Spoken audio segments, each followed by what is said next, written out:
Everyone is regurgitating the same AI blob right now. We're serious about generative AI. We're investing in it. We're building governance around it. We're making sure it's safe and compliant.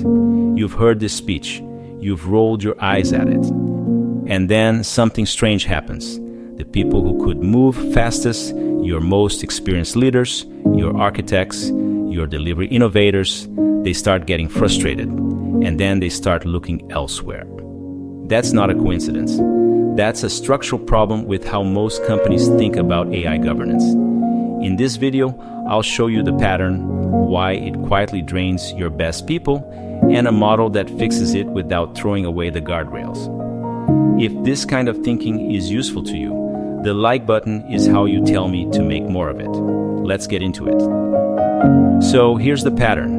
A company rolls out generative AI governance designed around one core principle, borrowed straight from 2015: prevent failure, prevent data leaks, prevent compliance violations, prevent embarrassing outputs, and the tool for all that prevention is gatekeeping. Slow approval processes, constrained tool access, heavy blocking right at the front door.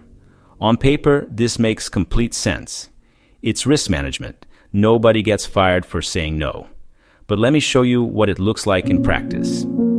Picture an experienced delivery leader. She's been running large programs for 15 years.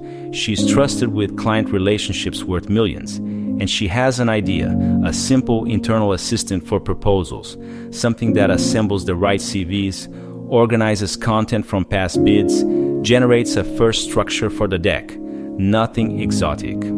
On any public AI platform, she could build a working prototype in an afternoon. The data is internal only. The use case is directly tied to winning work. This is not a moonshot, it's a Tuesday. Now watch what happens inside the enterprise. Access request, denied, wrong role profile. Second request, with a business case attached. Review cycle, 3 weeks, approved, for a tool that can't actually do the job. What should take 4 hours takes 4 weeks, if it happens at all. So she does one of 3 things. She gives up. She quietly works around it with personal tools, which, by the way, is exactly the risk the governance was supposed to prevent. Or she starts interviewing at companies that don't make her fight for modern infrastructure. And here's the part that should worry you. The company thinks it just protected itself. What it actually did was send a signal to its best people. We don't trust you. You can sign off on a multi-million engagement, but you can't be trusted with a chatbot. Read that signal from her side just once, and the frustration stops looking like impatience. It starts looking rational. Now, this isn't just a retention problem. It's a recruitment problem too. Think about the candidates you actually want, the architects, the innovators, the people with options. They are constantly evaluating where they can do their best work. They've prototyped things. They've iterated fast. They know what's possible because they do it every week. And when they sit in your interview and you proudly say, "We have governance around AI access," here's what they hear. "We're safe, but slow." Some of them will join anyway, many won't. And the ones who won't are disproportionately the ones you needed. So you lose people on the way out, and you can't attract their replacements on the way in. That's the double hit. That's the guardrails trap. Quick break. I wrote this argument up as an article on 73op.com. If you'd rather read it or send it to someone who approves tools for a living, the link is in the description and the pinned comment. Back to the fix. Because here's the thing, guardrails are not the problem. I've spent nearly 3 decades in enterprise delivery.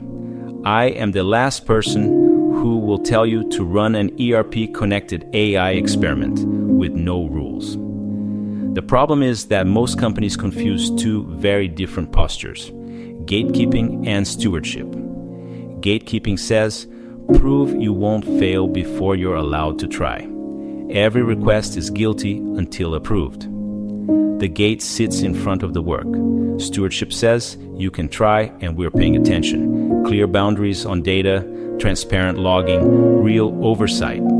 But the control sits alongside the work, not in front of it. Same risk appetite, completely different speed, and completely different message to your people. So what does stewardship look like in practice? 3 moves. First, trusted innovation cohorts. Don't open everything to everyone. Pick the experienced leaders, the solution designers, the innovation champions, the people you already trust with clients and budgets, and give them access to genuinely capable AI environments, not the watered-down internal version. The real thing, governed. Second, rules instead of walls. Write the boundaries down in plain language. Here's the data you can use. Here's what we log. Here's the line you do not cross.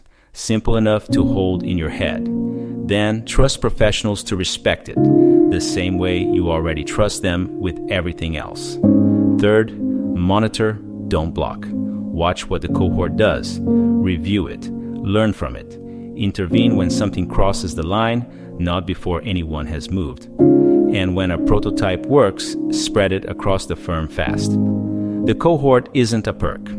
It's how your AI practice learns. The difference between the 2 models is profound. One says prove you won't fail before you try. The other says you can try, but we're paying attention. One drains your best people, the other attracts them. And this matters right now because the market has already moved. Startups know this. Your competitors are figuring it out. The companies that will actually win with AI, not just survive the slide deck, are the ones that can move at the speed their market requires and keep the people who make that speed possible. If you want to compete for the best people, advanced AI access is not a perk you grant someday. It's core infrastructure, like a laptop. So, if you're serious about AI, be serious about letting experienced people actually use it. Not in 6 months when the central team ships the perfect tool. Now. With oversight, yes. With boundaries, absolutely. But with the autonomy to learn and iterate. Otherwise, you're not building an AI practice. You're building a very expensive, very slow, very lonely committee. If you want to go deeper on the human side of this shift, how judgment, governance, and trust actually survive contact with AI in large delivery organizations, I made a video on exactly that. You can check it out by clicking right here.